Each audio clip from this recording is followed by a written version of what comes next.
Ciao, sono Giulia Colombi e questo è il podcast dedicato alla logistica, alla supply chain e all'innovazione tecnologica. È lo spazio in cui proviamo a rendere chiari anche i temi più tecnici, senza complicarli. Noi siamo Stesi e questo è Talking Supply Chain.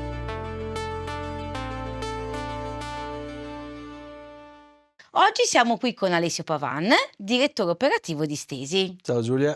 E ci piacerebbe parlare di come progettare un magazzino moderno. Vorrei iniziare proprio da una frase tratta da un blog che hai scritto, dove si dice: l'organizzazione non nasce solo da una riorganizzazione fisica degli spazi, ma anche dall'adozione di nuovi processi, nuove tecnologie e nuove modalità operative. Sei d'accordo? Sono assolutamente d'accordo con quello che riporti, perché non basta riorganizzare gli spazi, non basta rivedere i layout, e così come non basta inserire uno strumento. È un insieme di tante cose la riorganizzazione, o meglio la modernizzazione di un magazzino. Facciamo un passo indietro. Sì. Quali sono i problemi più comuni di chi non ha un magazzino moderno barra automatizzato? Quando si entra in un magazzino che non è, definiamolo moderno, ci se ne accorge subito, perché la prima cosa che si nota è che c'è tantissima carta. Quindi operatori che girano con liste di prelievo su carta, che evidenziano quando prelevano, che scrivono sul collo 3 pezzi perché ne sono rimasti 3, responsabili di magazzino che è sommerso da valanghe di carta, le liste fatte da fare, le spedizioni da preparate, i DDT, quindi si vede disordine fondamentalmente a livello organizzativo e anche poi anche a livello di spazi, a livello di tempi, perché ci sono tante cose che le prime domande che noi facciamo quando andiamo in un magazzino sono: "Ma se ti chiedessi dov'è l'articolo X?" E ti dicono: "Ma guarda, dovrebbe essere lì", oppure: "Chiedi a Mario", che magari è il responsabile di magazzino. Poi vai lì con l'operatore e non trovi il materiale. E quindi dici: "Ma no, perché forse ieri l'abbiamo spostato? Ah no, aspetta che sentiamo Mario", è sempre il famoso Mario.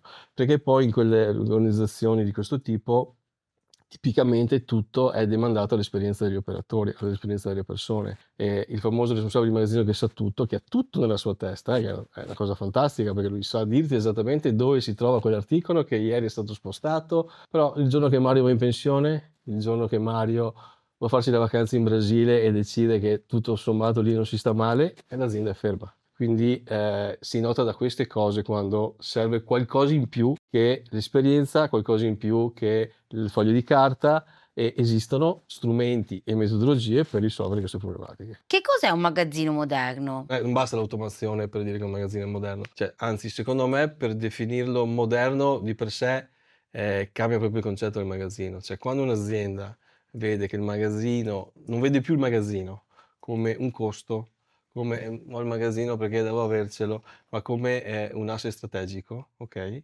Allora, come un servizio che offre, allora quello è diventato un magazzino moderno. Io faccio sempre l'esempio Amazon, perché però aiuta, perché credo lo conoscono più o meno tutti, ma anche quando io, che sono, diciamo, per Amazon, sono alla fine un consumatore finale, vado su Amazon per prendere anche cose di piccolo valore, la cancelleria per il figlio, piuttosto che il mouse, piuttosto che la colla del telefono, e vai su Amazon, prendi quel prodotto, ma perché lo prendi? Perché ti arriva a casa il giorno dopo, perché sai che se non ti va bene fai il reso. Amazon ci sta vendendo il servizio, non tanto il prodotto, ok? Lì diventa vincente, lì è un magazzino moderno, cioè cambia come vedere questa cosa. Come si progetta un magazzino moderno? Bisogna per forza partire da un prato? Oppure si può anche Mm. partire da un magazzino, un plant già funzionante per renderlo moderno? Non bisogna per forza partire da un prato, quindi potrebbe essere un magazzino già esistente. Bisogna però, diciamo, definire bene l'approccio, nel senso che bisogna partire da quelle che sono le problematiche, se ce ne sono, definire quelli che sono gli obiettivi, i vincoli, e dopo arriva la parte tecnologica, ok? Quindi bisogna partire da queste cose qua. È come fare una ricetta di cucina, Mh, mh. ok? E dove devi mettere insieme tutti gli ingredienti. E se qualcuno non lo metti al posto giusto, probabilmente quello che ti esce non è tanto buono. Quindi poi ci sono vari step fondamentalmente che Mh. da seguire, ok? Quindi si parte, ripeto, sempre dall'analisi, quindi capire le necessità, gli obiettivi, le eventuali criticità, e da lì poi si comincia quello che è lo studio, ok? Quindi non sto ancora parlando né di automazione né di tecnologia. Poi si comincia a disegnare il magazzino, ok? Anche se esistente, a capire quello che serve, cosa gli serve, come devono essere gestiti i flussi operativi, quali sono le caratteristiche di quel cliente barra settore merceologico che serve. Quindi deve fatto tutto questo studio qui. Solo arrivati a fare questa fase, diciamo, di microanalisi, poi si comincia a dire digitalizziamo il magazzino. Questa è una fase dove tipicamente si introduce un sistema di tipo WMS, come il nostro, che diventa il cervello fondamentalmente che governa la parte logistica. Il cervello, ma anche lo storico, perché comincia a registrare tutte quelle che sono le attività che vengono svolte. Registrare ha un valore importantissimo, perché posso vedere successivamente come sono andate le cose, posso capire dove ho delle criticità, posso valutare che azioni intraprendere e monitorare se queste si evolvono come mi aspetto oppure no. Quindi quella parte di digitalizzazione, l'introduzione del WMS è fondamentale sia per la parte perché automatizziamo, cominciamo a pensare ai flussi in modo guidato, sia perché cominciamo a registrare informazioni. Poi si può cominciare a pensare all'automazione, quindi a cosa inserire di automazione. Tipicamente si cominciano a vedere quelli che sono magari le attività a basso valore aggiunto, ma molto ripetitive, ok? Quindi non è che si va a sostituire le persone con l'automazione, si mettono persone che sono persone intelligenti e capaci a fare cose più importanti. Questo è l'obiettivo di inserire l'automazione, non tanto sostituire Tizio o Caio, che spesso viene visto un po', no? Anche quando arriviamo noi è, oh Dio, qua adesso cambia tutto, ci fanno ma è fatto per migliorare sempre, non è fatto per sostituire persone. Quindi questi diciamo sono fondamentalmente gli step e dopodiché vanno declinati su tipologie di automazione e quant'altro. Si parla molto, di dispositivi IoT, Mh-mh. di intelligenza artificiale, di computer vision e di digital twins. Sì, mhmm, Quindi diciamo in collaborazione sotto un grande cappello che può essere la collaborazione uomo-macchina. esatto, sì, diciamo tutto si ricollega un po' a quello che ho detto prima, Mh. fondamentalmente. E devono sempre essere visti come strumenti Mh-mh. che migliorano le attività che uno, fa in magazzino. Tutti quelli che hai citato sono tutti importanti, okay, dalla computer vision per definire i volumi di un pacco, dalle automazioni appunto per, diciamo, semplificare e velocizzare i processi che, sono ripetitivi, al digital twin, cioè questi gemelli digitali che ci permettono spesso magari di fare azioni, di simulazione, di capire come si potrebbe evolvere a fronte di determinati picchi, carichi, quindi è tutto importantissimo, tutto va calato nel contesto corretto, ma sempre in un'ottica di aver prima analizzato, aver definito dei processi, cioè sono uno strumento. Tutte queste cose che hai citato sono tutte importanti, tutte danno il loro valore aggiunto, ma da sole non bastano, okay, perché, non basta comprare tecnologia, okay, prima deve esserci sempre studio, analisi e capire come la tecnologia diventa lo strumento che ci permette di e ovviamente poi l'insieme, quindi uomo e tecnologia, poi porta tipicamente a avere un valore aggiunto di successo. C'è nella tua esperienza in stesi un progetto dove sei riuscito, anche grazie alla volontà del cliente, a Certo. mettere in fila e in riga tutte queste attività per creare oppure un magazzino moderno o dal Prato Verde o da un layout già da un plant già esistente? Sì, Perché io spesso penso che ci siano delle volte in cui si arriva a cioè si arriva quando il magazzino sia già stato costruito, sì, è dove ci siano delle diciamo tecnologie già sì, sì, giusto. inserite, oppure abbiano già comprato dei macchinari e Sì. quindi non cioè si arriva a un pezzo del puzzle già mezzo costruito. Mhmm, Nella tua carriera ti sei mai trovato a dover costruire tutto un puzzle? Sì, mi son trovato in tutti questi scenari che tu hai raccontato,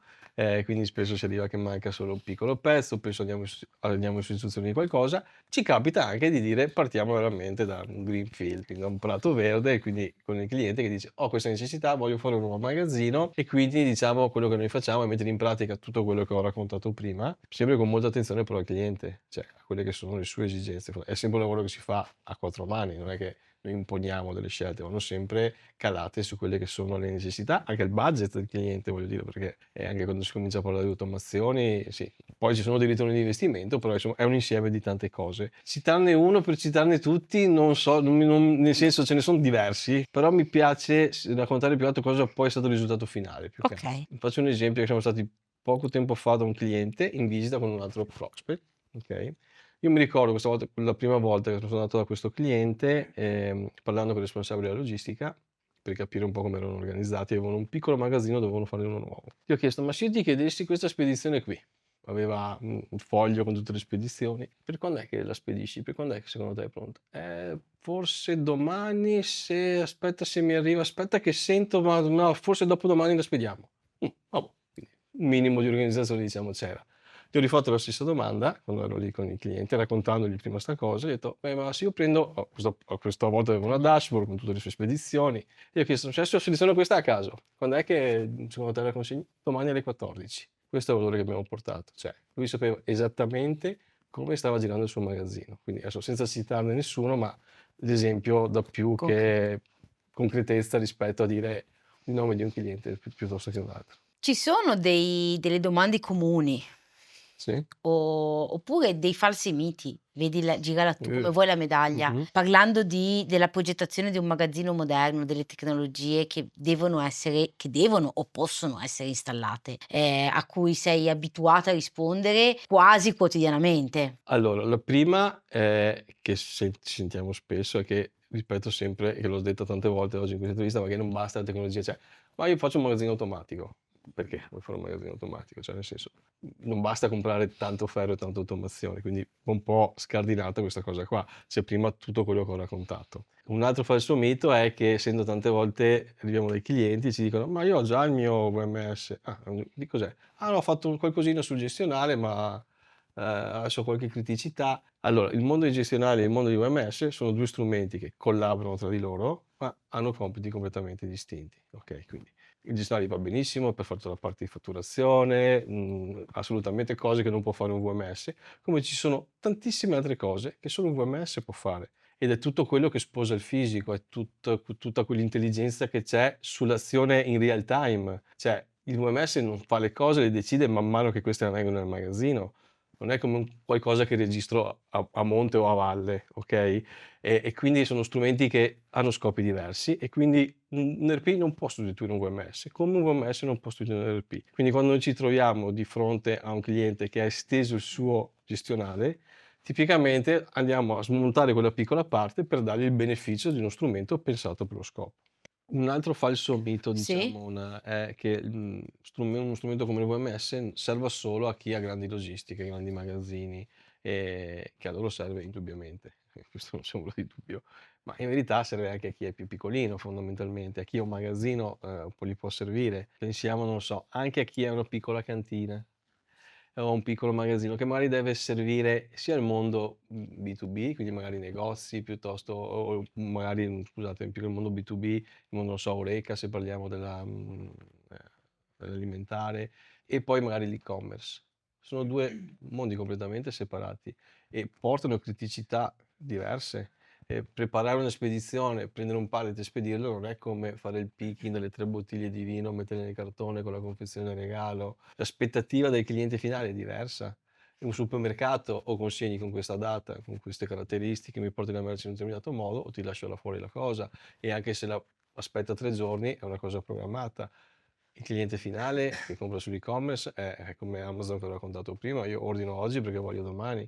Quindi se dietro tutto ciò non c'è uno strumento, anche le piccole realtà vanno in difficoltà. Quindi non è assolutamente vero che un sistema OMS serve solo a chi è grande, serve a chi deve fare logistica e deve farla bene, fondamentalmente. La supply chain ha ancora tante cose da dire e noi di Stesi abbiamo tutta l'intenzione di dirle. Ascoltateci.